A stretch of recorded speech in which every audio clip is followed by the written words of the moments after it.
Hello. Oh, hey, you guys. Sorry, I was trying to get everybody on here. Hi, Sandra. Hi, Jeff.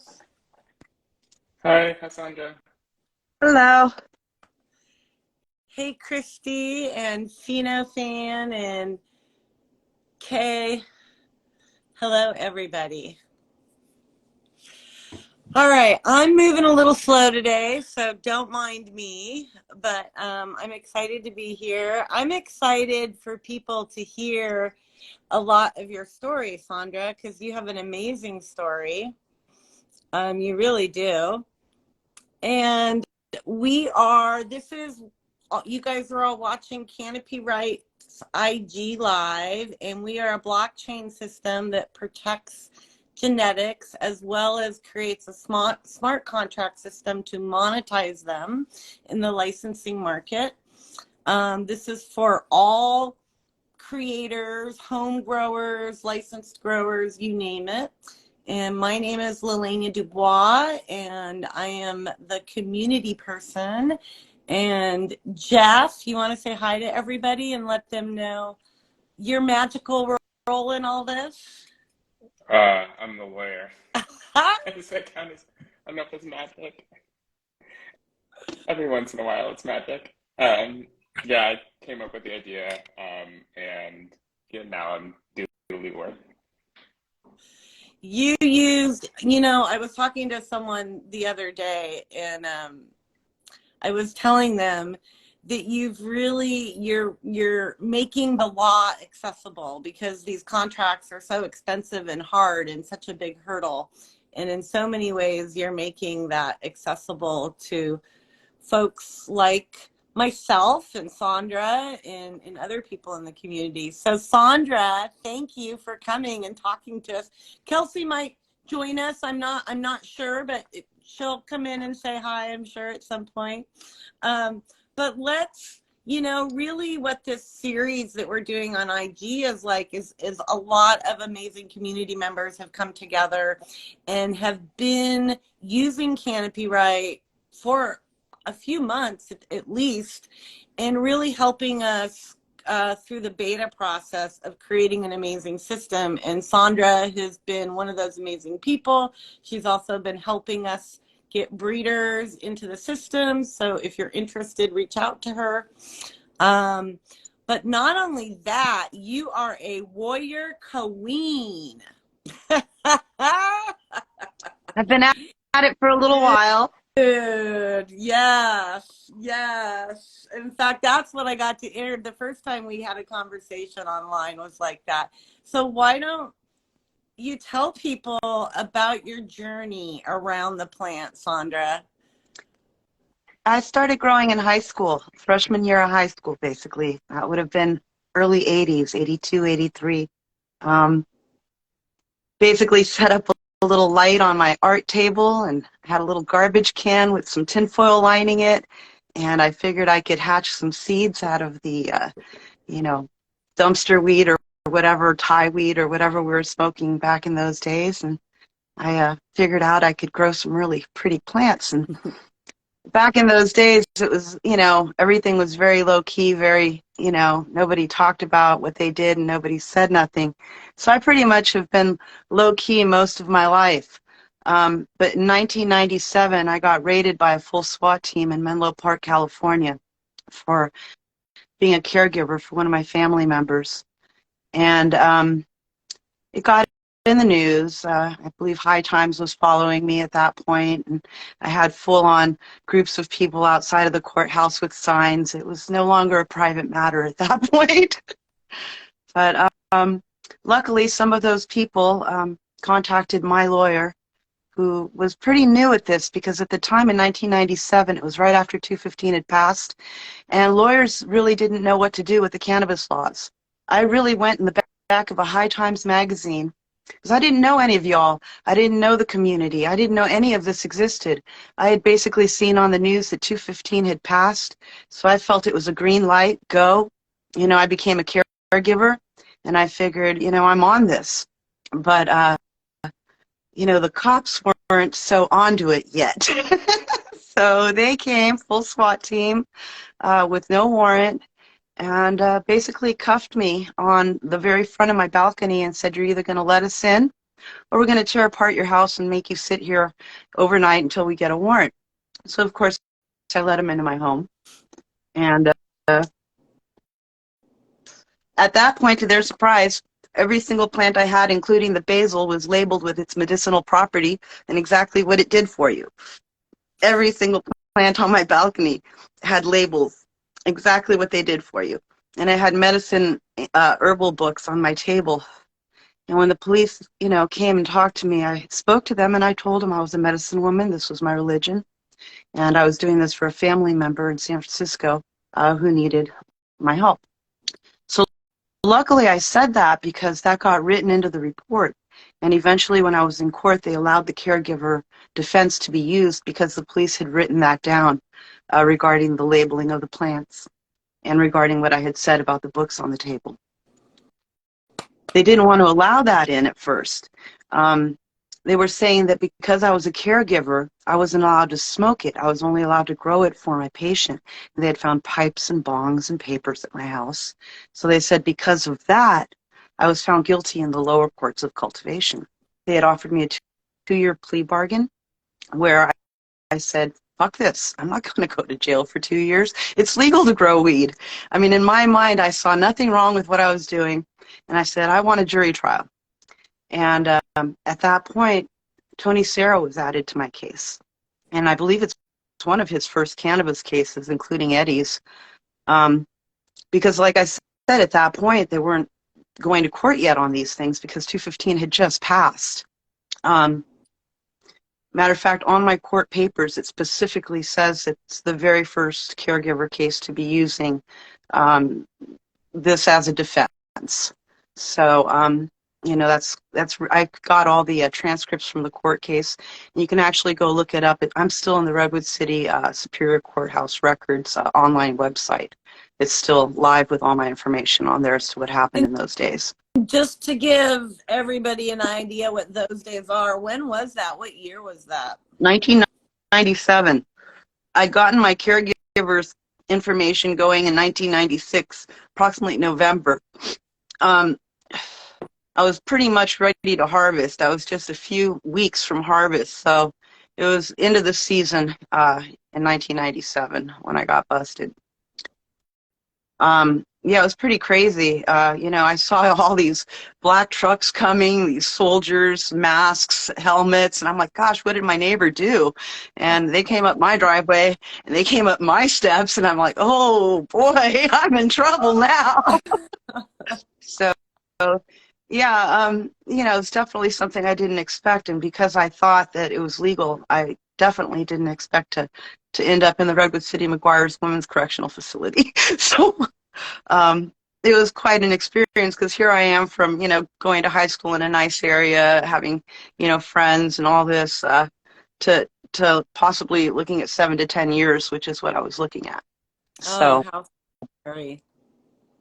So I was just very lucky that that somehow or another, miraculously, Tony Serra got added to my case for free, which I didn't even pay. And just by them seeing that his name was added to my case, everything turned around. My lawyer had an emergency meeting with the DA, and like all these things started happening, and I could tell things were changing.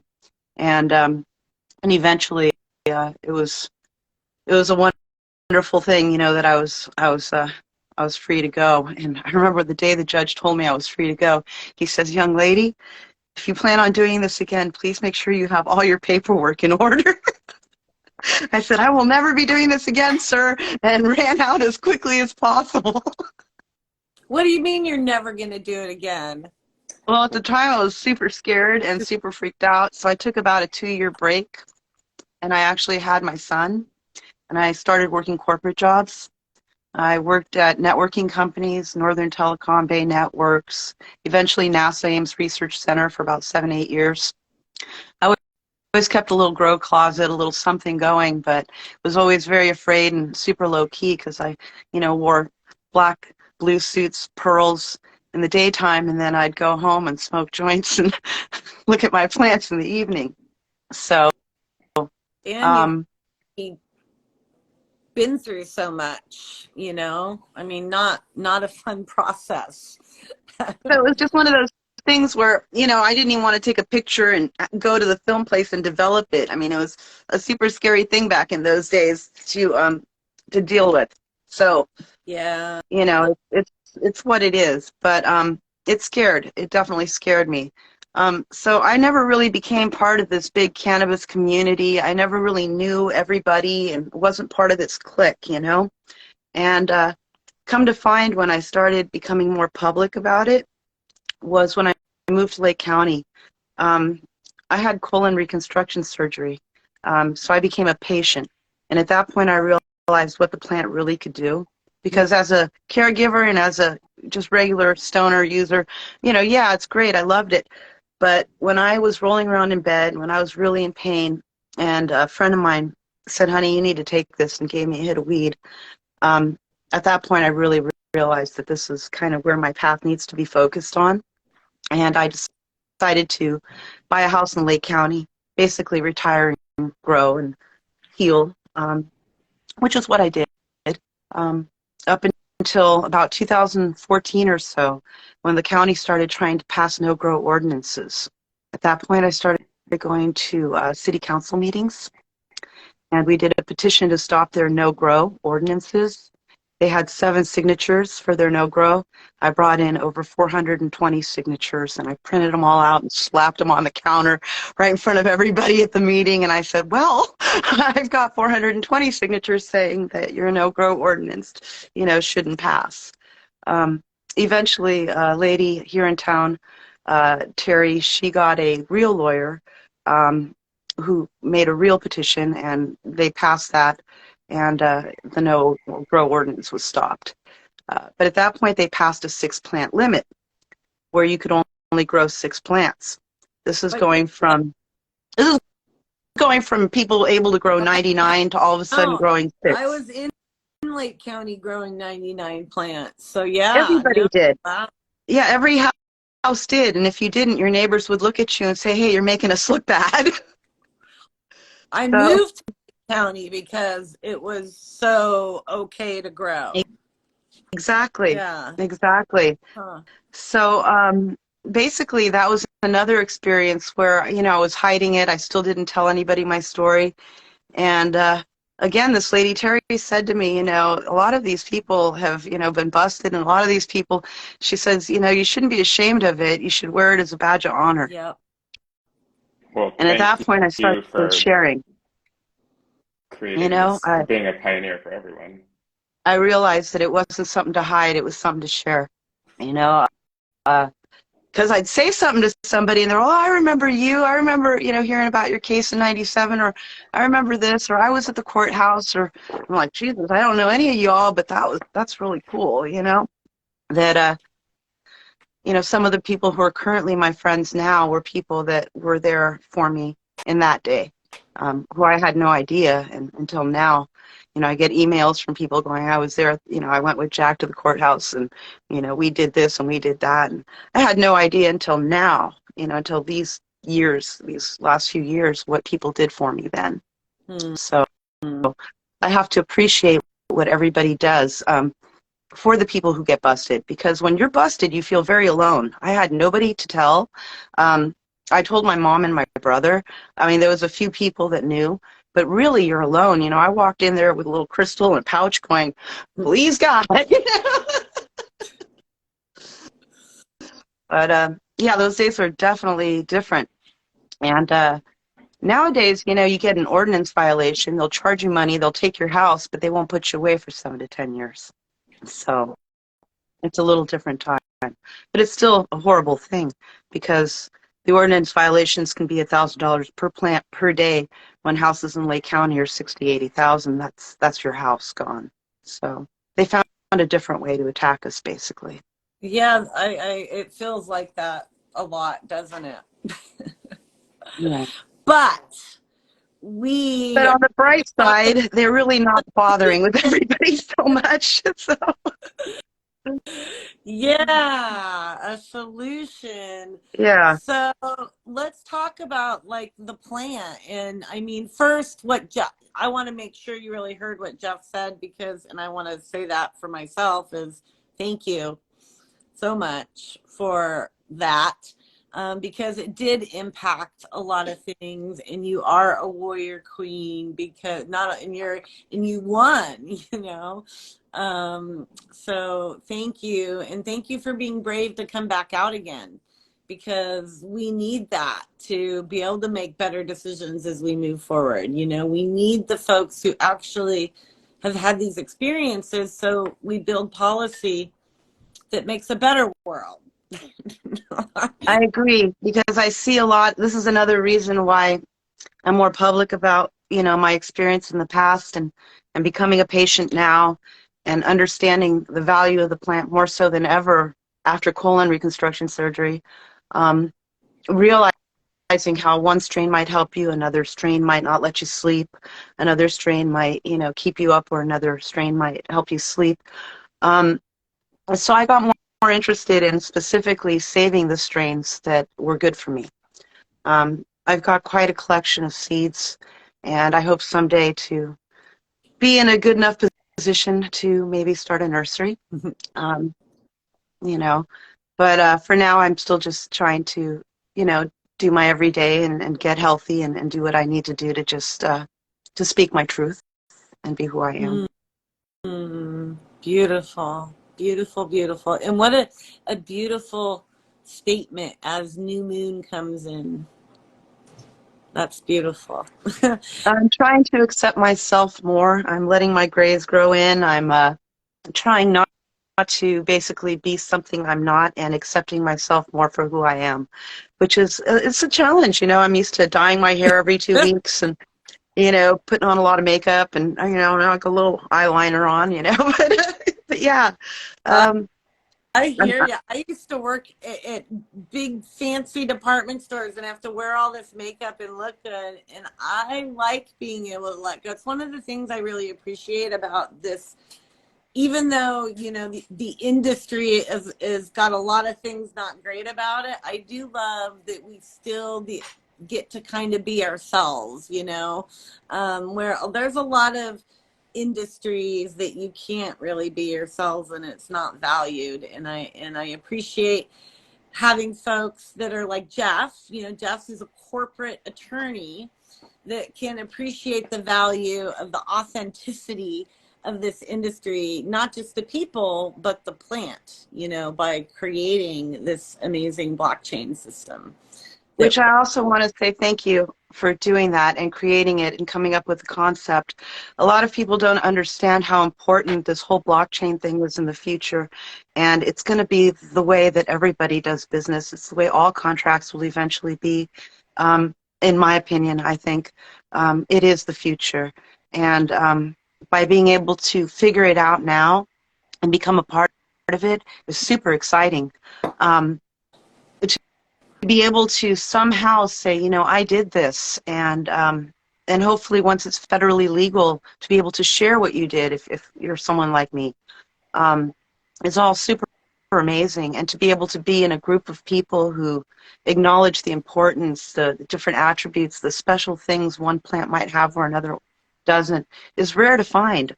And just to find groups of people like you guys that are documenting it, and actually you can look at a plant and say, this is what it can do. These are, I mean, to be able to have that kind of data is super impressive. And I'm a data person, so I see the value in that and want to commend you on it. Should we talk well, about data? yeah, but I first want to like throw a little compliment back to Sandra is that one, we don't have the data. It's you, it's all the people who've been working around this plant that have the data.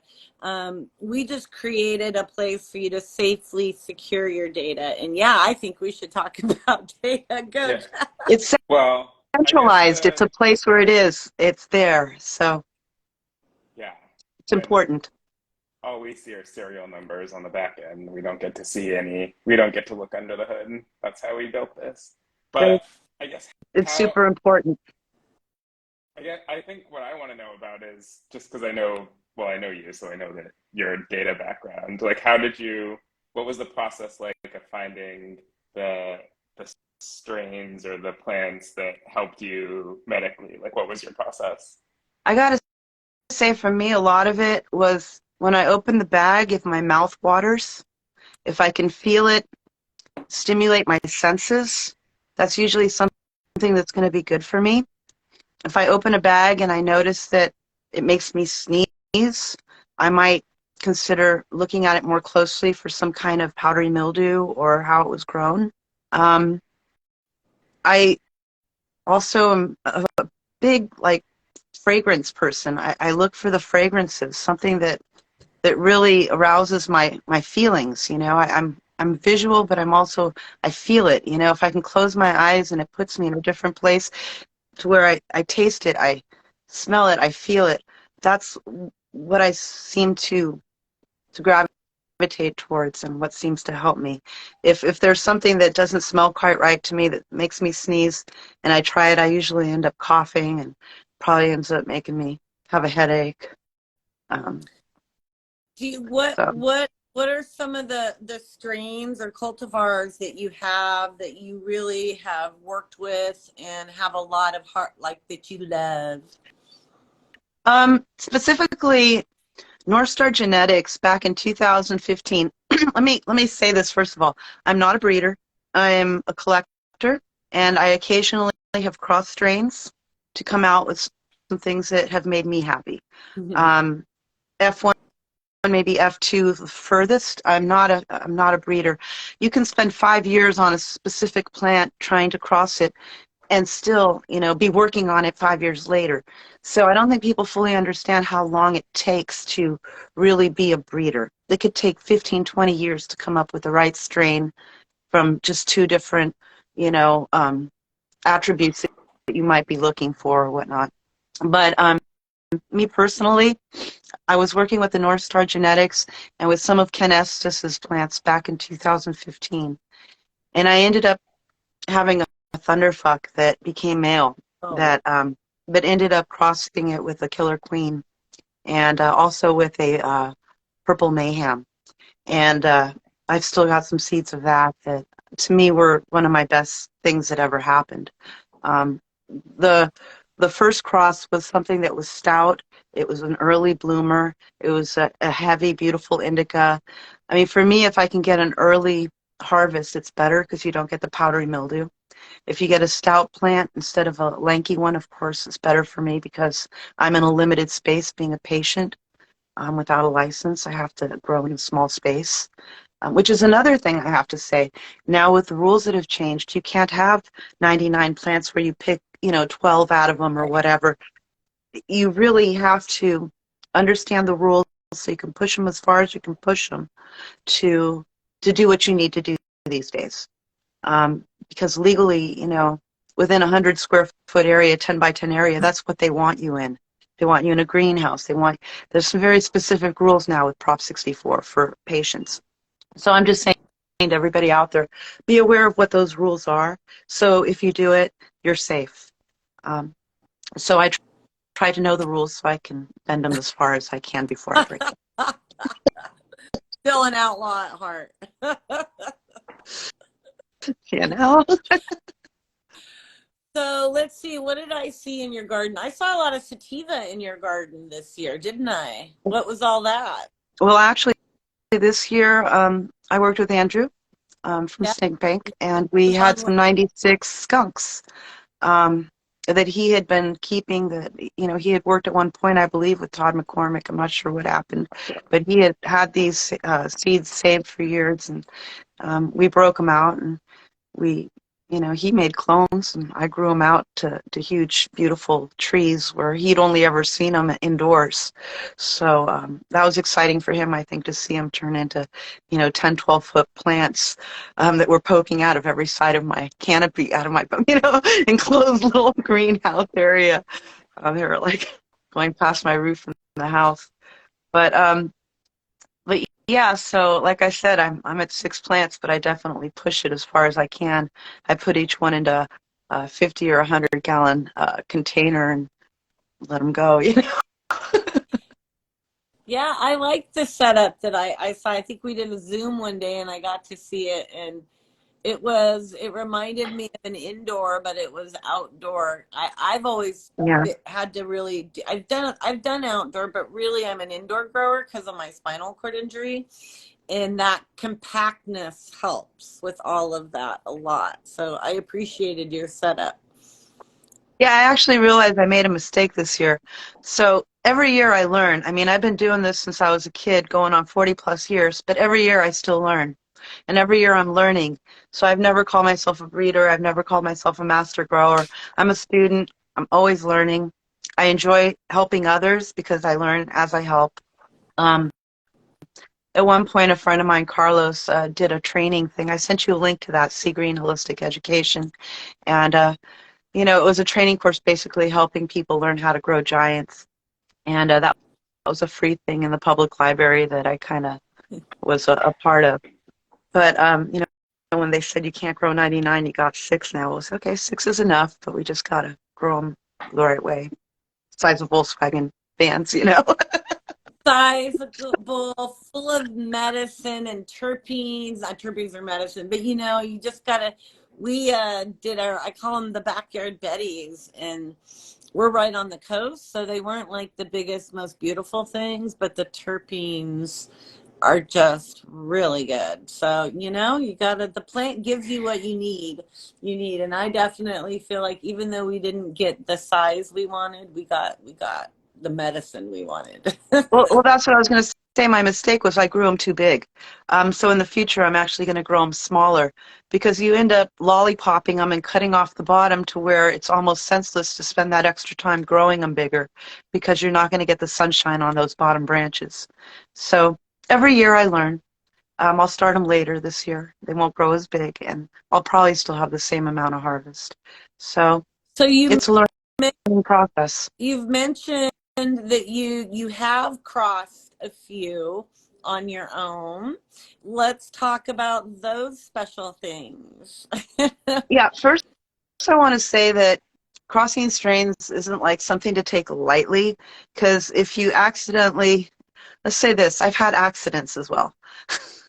And you can try to wet down the plant, you can try to cover the plant up with plastic, you can try to knock it down, cut it down, and do everything you can to not pollinate your neighbors. But if you're not careful to the 100th millionth degree, you're going to still get pollen on other people's crops. So it's not a thing to take lightly, is the first thing I want to say. And I'm still learning about that because I've accidentally pollinated my own things with things that I had in that room previous that I thought I had completely cleaned out. So um, I think the N1 is my favorite, and that's basically the Killer Queen crossed with the Thunderfuck. It's a very light green, thick, hardy plant, and well, I'm hopefully going to be able to grow one of those out and put it into Canopy Right. Um, and then I've got a whole bunch of stuff that, I mean, literally more seeds than I could possibly grow in a lifetime that my goal is to pheno hunt through. These are Humboldt, uh, what is the company? Humboldt Seed Company. I went to Emerald Cup with Eddie a few years ago, and he bought me these Humboldt Seed Company seeds. I grew out a whole 6 plants of these, but they came with 22 seeds. So I still, have leftover of these. So, I mean, it's almost such a shame for me to be in California. It's like I'm dying to be able to just pop a bunch of seeds, do a bunch of things, but I moderate myself and I limit myself to what I can do without getting myself into trouble. So it's going to be a while before all these seeds get popped, but hopefully as they do, I've got some very old strains in here. Hopefully as they do, they'll be documented into Canopy Right, not as my strains. I'll definitely note the creators, but at least as someone who's been storing them and saving them and hopefully, being able to keep them for future use. We don't So, we don't talk about the steward option as often as we probably should. Like how we really want people to start putting in things that you're not saying I created this. You're just saying I want you to know that I have this, it's that I've been keeping it, exactly. and that if you want it, you can send me a message. Exactly. Super important because there's strains that I've held on to for 15, 20 years that, people might be interested later. There's strains Eddie had that he gave away, a whole bunch of seeds on his last birthday. And, he gave like 6 seeds to everybody. And I had the little mother package with those seeds, which I still have. Um, there's special seeds. And I'm hopefully in some position someday we'll be able to share a lot of those with everybody. Wait, you're on mute. I was gonna say, well, that ATF that the thunderfuck, the Alaskan thunderfuck, I love that strain, and I don't understand why we don't see more of it, because I don't know, at least up where we were at, it grew really well, and it seems like it would be amazing genetic that people would be after. And I haven't heard anyone have it for a long time. So Exactly. please do Exactly. that, because it was a foundational strain, at least up here in the Willow Creek, Wichipec, Burnt Ranch areas for a few things. So it's an important one, I have a feeling. Yeah, it has the capability of growing in the cold, and it doesn't get powdery mildew as much. And it's a hardy plant that, if allowed in a large container, can get to 15 feet tall, 50 feet wide, which I've got pictures of, by the way. Very beautiful. On hand.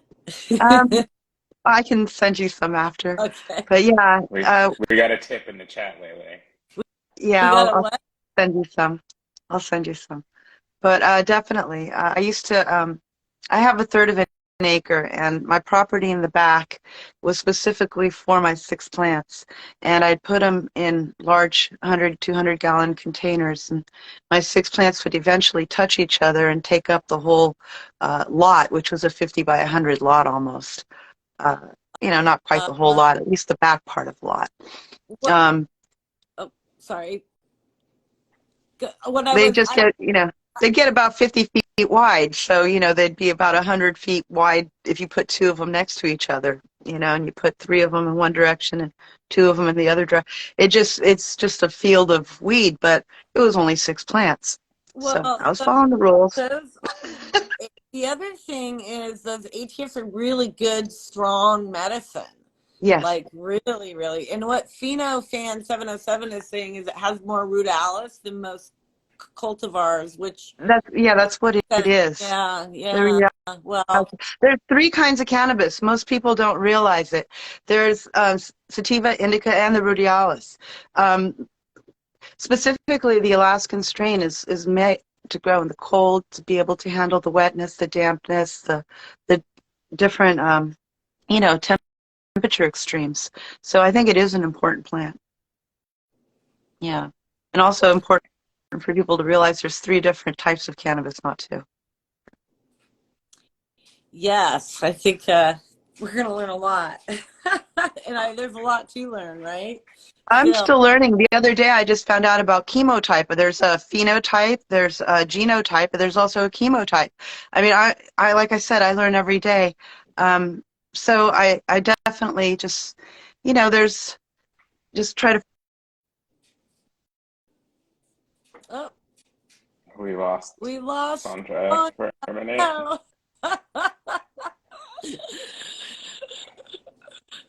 Uh-oh, No. we're in trouble now.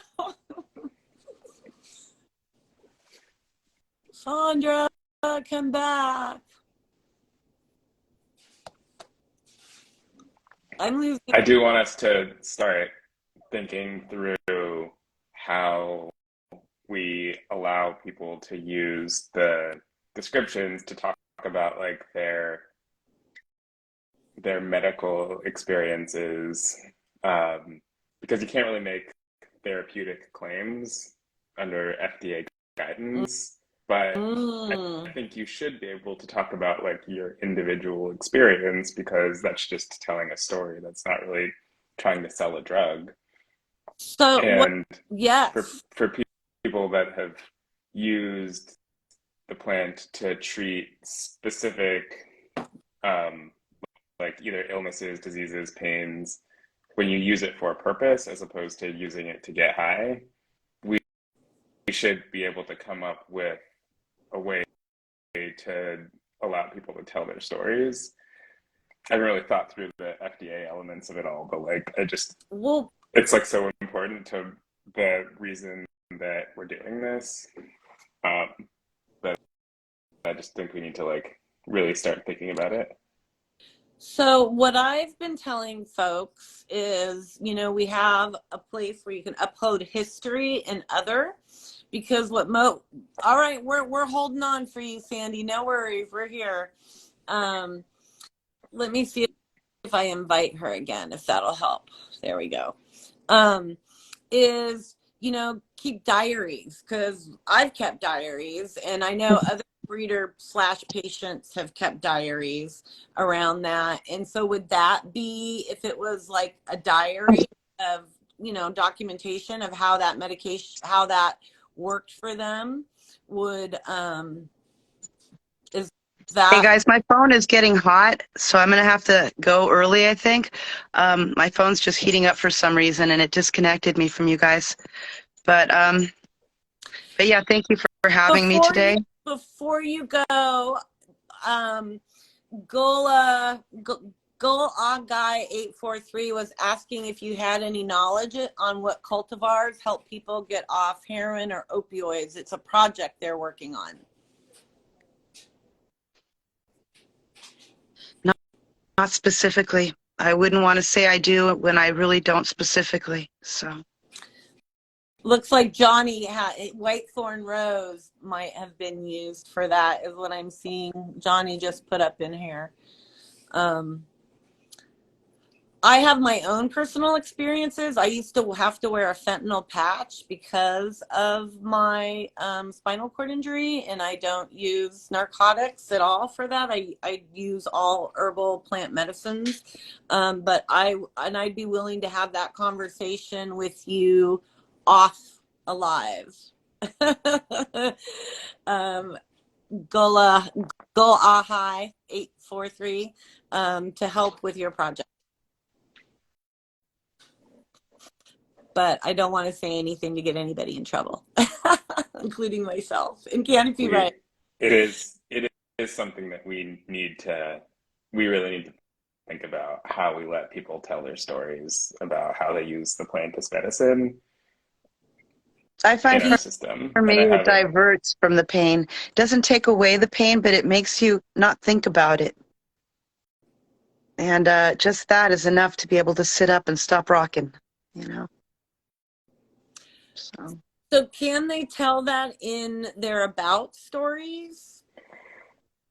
I think so what the FDA typically says is that you can't make therapeutic claims unless you've paid to do clinical trials, right? There's a difference between and adult use versus like a therapeutic use. Therapeutic use is you need to have clinical trials done. So there should be a way for people to talk about their own personal experience, though. That doesn't seem like you're claiming anything about the medicine. You're just claiming you're making claims about your own personal experience. So I don't know where that line is, but I think that we need to figure that out because it's so important to let people talk about how they've used the plant in a way to help improve their lives, medically speaking, without I want to crossing say that line this into real a quick. It's the therapeutic thing. oil. It takes a lot to make the oil, and you need the plants to grow big to make the oil. Eddie was taking 3 grams a day for the cannabis oil regiment that he was on, and most people just can't grow that much. I couldn't even grow the amount he needed for what he, what made him comfortable without having to take other things. Unfortunately, when he was out of my care, they put him on the fentanyl. But before that, we were handling everything quite well with the high dosages of the RSO.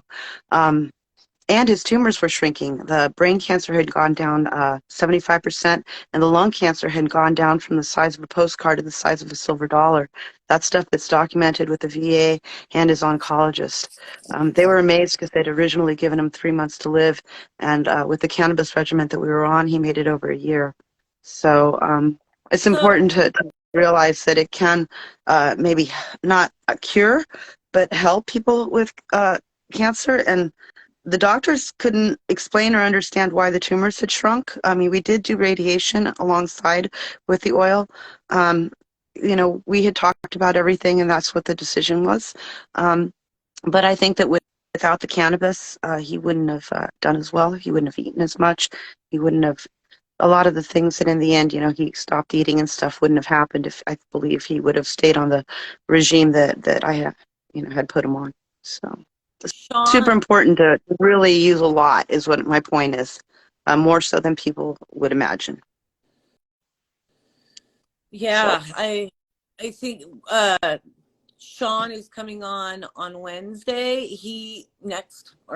Wednesday, the next IG Live. Did you hear what he said today in group? He used RSO and he used a combo of 3 different strains to help his daughter with newly diagnosed health issues. He'll be here Wednesday, and I'm sure he'll share with us more about that. But I got the last part of it. I came in a little late, but yeah. It's important to realize what you need, what your tolerance level is, to be able to take as much as you can tolerate. Um, you, you could try it on a cracker. The capsules seem to work the best because it doesn't get on your teeth or anything. A lot of RSO is needed, I believe, and more so than people give it a go. They try a couple pills, they say it didn't work. You got to stick to it and really let it make you sleepy, let it make you hungry, um, let it make you happy. yes, we need more research, is what A lot someone more, has yeah, commented. A yeah, lot more research. definitely. Jeff, so Sandra just mentioned documentation with the VA and other pieces like that. Are those things that could be put into Canopy, right? I have to think about It HIPAA would be hard because we didn't because use a specific strain. We had people volunteering and giving us RSO because I couldn't make the amount he needed. And a lot of it, I don't even know what strains they Well, were. All I knew is I was getting it into him. what if it was connected to a certain strain? It would all be good to know, but I haven't gone that far in my. I'm just theoretically, like for a Canopy, right? I'm curious. I want to know Yeah. the question. uh, I so when it comes to health information, Right. there's an even more stringent regime. Gullah guy is also Yeah. agreeing with me. But So I think when it comes to therapeutic claims and when it comes to um, protected health information, we just need to be extra careful. But I just think there has to be a way for people to tell their own story. When it comes to other people's stories, it gets trickier. Yeah, it definitely is. I mean, I know that it seemed to be helping. I know that, um, the doctors were astounded that he was, the cancer was shrinking. They were almost going to say they were telling me he was going to be in remission and going to make it another 2 to 3 years is what they were saying. Unfortunately, things didn't go that way.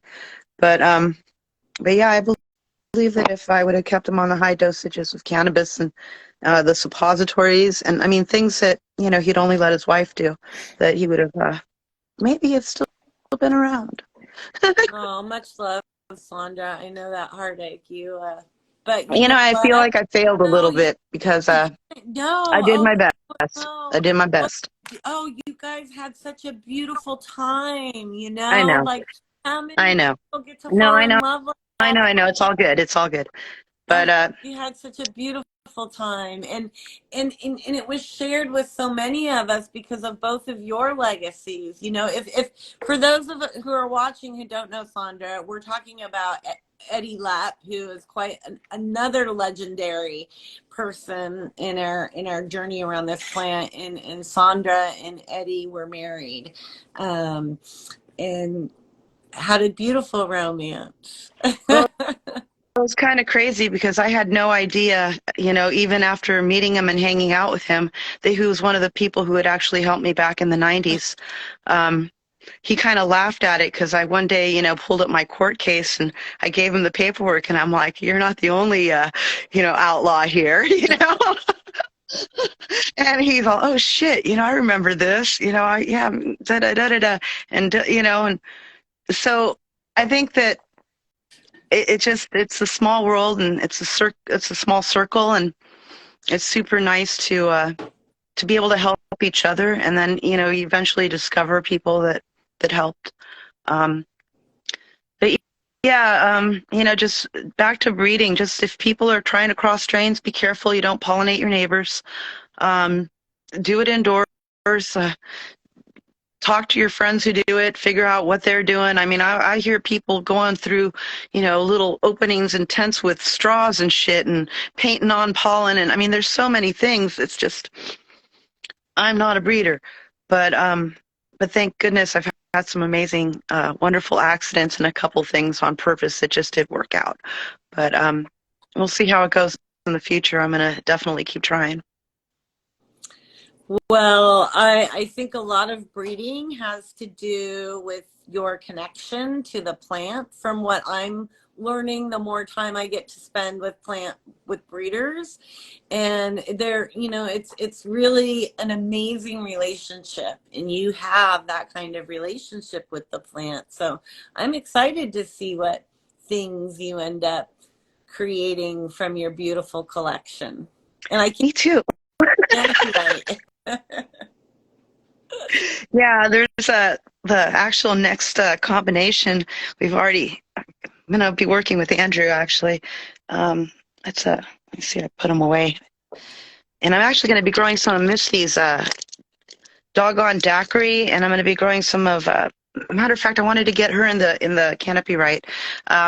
I talked to her a couple times, and I might end up having to grow her seeds that I have for her, even though she's the person that made it, and we'll have to figure out a way so that I She can. can still register it as As hers, even though you're hers, yeah, exactly. So I'll have to figure out how to do that.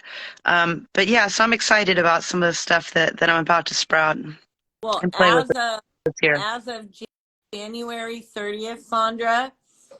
It's going to be you're going to be able to put the app in your phone. It won't be in Apple and Android, but we're all kind of renegades here anyway, so I find it kind of appropriate.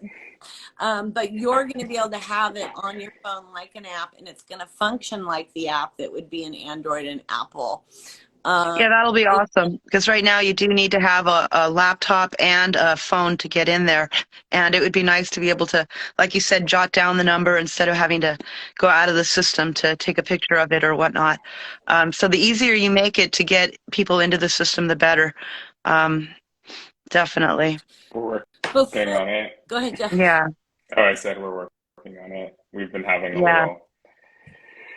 we've been having a time dealing with the Apple App Store, but we'll get there eventually. It's exciting. So, yeah, it'll happen. I believe in it. Well, So. I think since we get to have the app anyways, I see the app stores as a great marketing tool, and we want everybody in the system to get the advantage of that marketing tool. But it doesn't stop our community, our breeders, the people that we're trying to protect from being able to access it. And it doesn't stop buyers who are going to want to see those folks from being able to access it. It makes it super accessible. Yeah. So, well, you know what? Pheno Fan 707, Jeff is an incredible attorney. Obviously, he created this amazing thing that protects us all. And we don't give up as a team. Kelsey, myself, Jeff, as a team, we do not give up. And I think the people who support us won't let us give up. We'll succeed eventually. I mean, me being an attorney has nothing to do with the Apple dictators, but we're not going to give up. I can see it grow. Navigate it's a beautiful thing. And I could. No, I can see it's growing. It's a beautiful thing. Everybody's collaborating. New ideas, are forming, and it's just getting better. So it's awesome. Yeah. Yeah, Well, and I know you're if telling a anybody wants journey. to get into Canopy Right, I've figured out pretty much how to do it. So you can get a hold of me if you're having questions on that, or want to get up into the system and need somebody to help you out. If you're around Lake County, I can help you, or do Zoom or whatever and help too.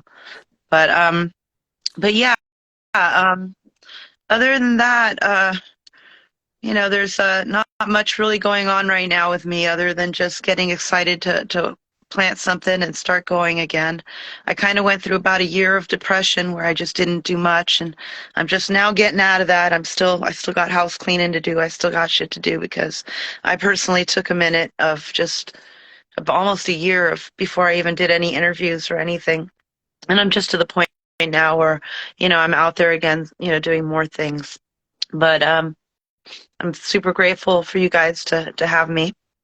And, I want to encourage everybody who hasn't grown to get some seeds and plant a few plants and give it a go. Try organic. Don't use chemicals. Most chemicals say they can cause cancer. And a lot of people grow with that. And why would you want to grow with anything that says it might cause cancer? So, And how can people find you, Sandra, if they want to continue a conversation or get any guidance from you? I'm on IG as Sandy Lepp, Lepp, and Facebook. I'm trying to keep more like just real friends to people that I know. So IG is really pretty much the place for other people to contact me. But I'm also on Facebook, Sandra Castenada Lepp. I keep my last name as my middle name now, my old last name. So I figure I did my own thing. I had my own story. I try not to bring up my husband too much because he did his thing and he was a godfather in his own right of cannabis. But I stand on my own. I have my own stories to tell. Yes, you do. Yes, and thank you for sharing them with us and being a part of our journey too. At Canopy, right? Would appreciate it. Yeah, Yeah, it's been thank you so awesome. much. Thank you for having me, guys. I'm gonna let you all go before my phone heats up Okay, because it we is starting to don't let overheat it again. blow up. All right, you all have a good night. You Thanks, you too, too. Sandra. So, Jeff, before you and I sign off, I think we should. One, I saw, unless you have corporate money, hey, Kelsey from Pheno Fan, um, and talk about the fact that how do we get paid in Canopy Right? Um, Well, we're so first of all, we don't have any corporate money. There's none, not a penny, which is presented its own challenges, but we're working on it. The way that we make money is we make money when the breeders make money. We don't charge the breeders. So if a buyer wants to grow your genetics, you negotiate a little deal on your phone. It shouldn't take that long. There's only a few options, and you set the price, and then we get paid when the buyer and the seller agree to terms. And then once your genetics are grown in the garden, you can, when you enter your flowering plant tags into metric, we can create a pay-as-you-go system that's royalty based. So the more plants you grow of a particular genetics, the more royalties that you, the breeder, get as the seller. Buyer pays that, and then we charge a 3% commission on top of that. So compared to hiring a lawyer, this is incredibly cost effective because we've automated this entire system. But the added benefit is instead of just getting paid at the first point of sale, so a buyer grows 10 plants or 10,000 plants, but you only got paid for the first 10, we are creating a fairer system that allows buyers to pay the breeder based on how they scale the genetics. Was that good that enough? was great. And that is for folks that are in the licensing system. And then what are we doing for folks that are home growers? How are we helping them? So for home growers, oh yeah, no No, worries. You know we that. didn't take it that way.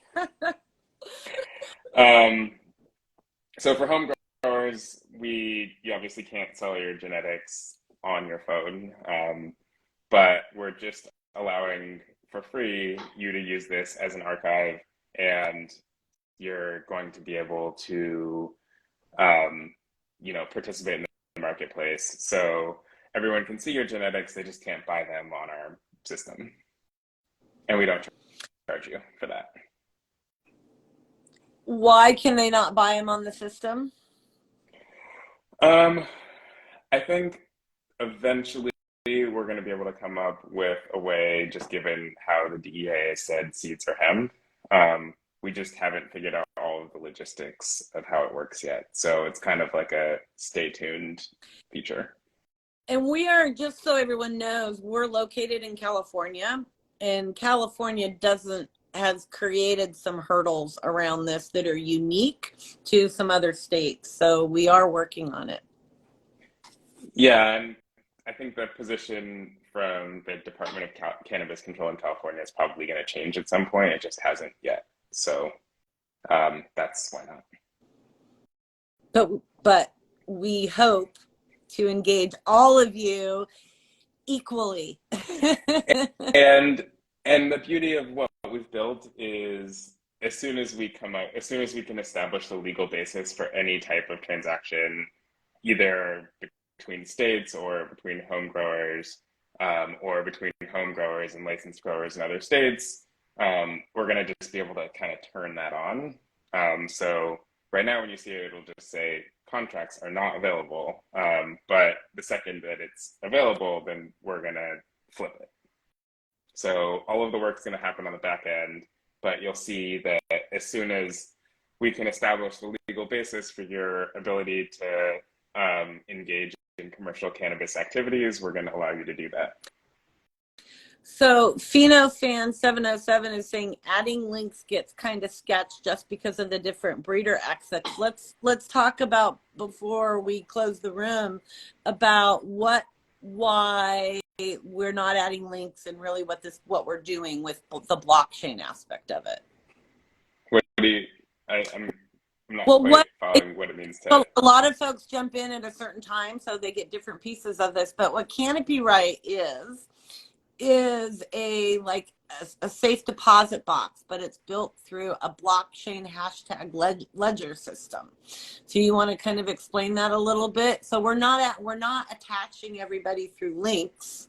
We're creating a safe space to store your information and to timestamp your cultivars in a time capsule. So one day, if you're able to use it, or if it got out in the market and you weren't getting honored and monetized for it, you would be able to say, I had this cultivar in my possession at this time. The goal is to give breeders and home growers or breeders the ability to establish that they were in possession of a particular plant at a particular time, and to use evidence of that possession in order to engage in commercial cannabis activities and get paid. So it sounds kind of complicated, but it's on your phone. It's going to be pretty simple. If you want to grow somebody's genetics, you just kind of click a button that says, I want to grow this, and that's kind of all there is to it. And if anybody would like to get into the system early, we're onboarding breeders. We have, I think, about 38 breeders now in there that are trying to break the system for us. So we really get the tires. Kicking the tires. Kicking the tires. Yeah, that's a great expression. And we would love to have your amazing help in kicking those tires as well. But this is going to be public January 30th. And you'll all be able to get in there and check it out regardless. Jeff, is there anything you want to say to everyone before we go? Have a good weekend. Yeah, it's supposed to be sunny here this weekend. It's sunny here right now. It's pretty glorious. I think we're going to go see Reggie in the morning and then head out to Shelter Cove, get him all dialed in Canopy Right. So next week, you guys, on Wednesday at the same time at 4:00, we're having Sean Stam on from Soham Royale. If you don't know who he is, go check out his Instagram, Sohum Royale. He is a second generation cultivator, breeder, great guy. Totally appreciate having him as a part of our community. And he's going to come on and tell you his story and talk about what he's creating in his backyard as well, and in his licensed yard. So have a good weekend, everyone. Please reach out. We would love to share the system with you or any information you'd like. And Fan 707, if I didn't answer your questions, you know where to find me. Yes. All right. Good night, everybody. Good night, Jeff. Good seeing you. Oh, wait. I will say, well, Fan 707, thank you for that. That is something that we've worked really hard to do. And when I became a part of Canopy Right, I said we have to build this with a really strong foundation of integrity. Because when you build a really good foundation with integrity, then it lasts and it sustains and it empowers more things. So I am personally, as a second generation person in this conversation, incredibly proud of every single person who is in the system right now. Incredibly proud. I think everyone will be when they see it all. Good night, Sandy. Thank you. Good night, everyone. Take care.